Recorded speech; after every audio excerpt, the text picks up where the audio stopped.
Bonjour, chers auditeurs. Ici Éric Lantier au microphone et bienvenue à ce tour d'horizon du 31 janvier 2020.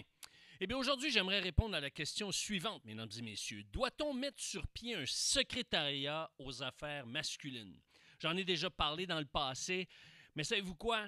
Jonathan Trudeau ramène le sujet dans l'espace public et ça m'a interpellé, croyez-moi.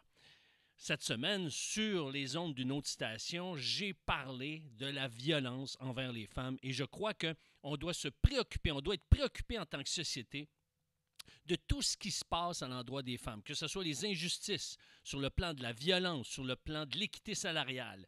Et quand je parle des besoins des hommes, ça ne veut pas dire qu'on doit minimiser les besoins des femmes. Ce que je suis en train de dire, c'est qu'on doit se préoccuper des besoins des hommes et des besoins des femmes qui sont différents. Parce que les hommes et les femmes sont différents. Ce que Jonathan Trudeau a mentionné sur la plateforme du Journal de Québec, c'est qu'en 2004, un rapport qui a été rédigé par un comité de travail en matière de prévention et d'aide aux hommes ont soulevé que les hommes sont plus violents, se suicident plus, sont davantage alcooliques ou toxicomanes, décrochent de l'école en plus grand nombre et sont beaucoup plus criminalisés. Et il fait référence justement à ce rapport de 2004 en mentionnant que 16 ans plus tard, qu'est-ce qu'on a fait avec leurs recommandations, avec les recommandations qu'on retrouve dans ce rapport-là? Parce que ce qui est préoccupant, c'est que le tiers des consultations en santé mentale sont faites par les hommes. Ce qui veut dire que le reste, les deux autres tiers, ce sont les femmes qui vont consulter. Donc, les hommes consultent moins. Est-ce que ça veut dire qu'ils sont moins malades? Non. Ils sont moins enclins à aller chercher de l'aide. Et c'est ça qui est préoccupant.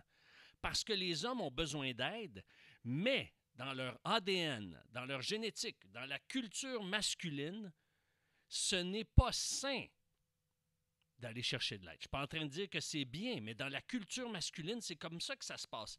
Et c'est pour ça que c'est important d'avoir un secrétariat ou un ministère qui se consacre à apporter des changements et à aider, à accompagner les hommes. Parce que les hommes vont utiliser moins souvent les médicaments que les femmes, vont consulter pour des besoins de santé moins souvent que les femmes. Les hommes, en fait, vont attendre à la dernière minute ou lorsque le diagnostic est grave, et là, ils vont aller chercher de l'aide parce que c'est grave, parce que c'est urgent. Et ce que ça pose comme problème, bien, ça fait en sorte que les hommes vivent des problématiques, vivent des situations qui sont chaotiques, vivent de la détresse et malheureusement, on n'est pas en mesure d'intervenir au bon moment et c'est pour ça que ça éclate et c'est pour ça qu'on vit avec des problèmes de société comme on le vit ici au Québec et partout, partout sur la planète, mais spécialement ici au Québec. Ce qui arrive, c'est qu'il y a des solutions qui ont été mises de l'avant, qui ont été proposées. Par exemple, faire la promotion, comme quoi que c'est pas être un homme de deuxième classe que d'aller chercher de l'aide. Et aussi d'adapter les approches. Quand les hommes vont chercher de l'aide, souvent, eh bien, dans le milieu de la santé, dans le milieu des services sociaux, ce sont souvent des femmes qui sont là pour rendre service. Et c'est parfait qu'il y ait plein de femmes. Et je ne suis pas en train de dire qu'on doit enlever les femmes de ces services-là. Ce que je suis en train de dire, c'est que l'approche doit être adaptée aux hommes pour pouvoir justement leur donner le goût de revenir, leur donner le goût d'aller chercher de l'aide.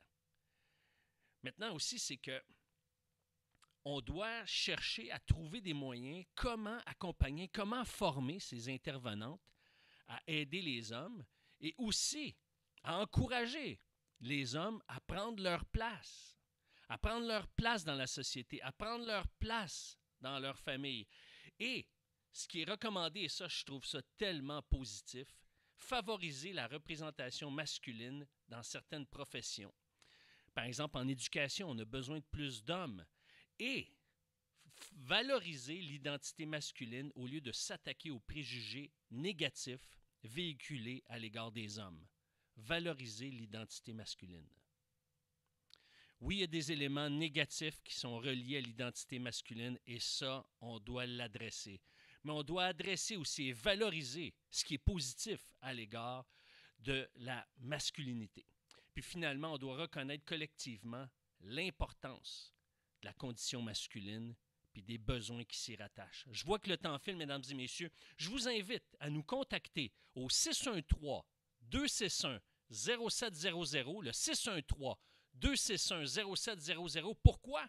Eh bien, pour que l'émission puisse continuer, le Tour d'Horizon puisse continuer à être diffusé sur les ondes du 92.7 FM, eh bien, on a besoin de votre support. Alors, je vous invite à appeler, à composer le 613-261-0700. Sur ce, eh bien, je vous dis merci, au revoir et à la semaine prochaine. Ciao!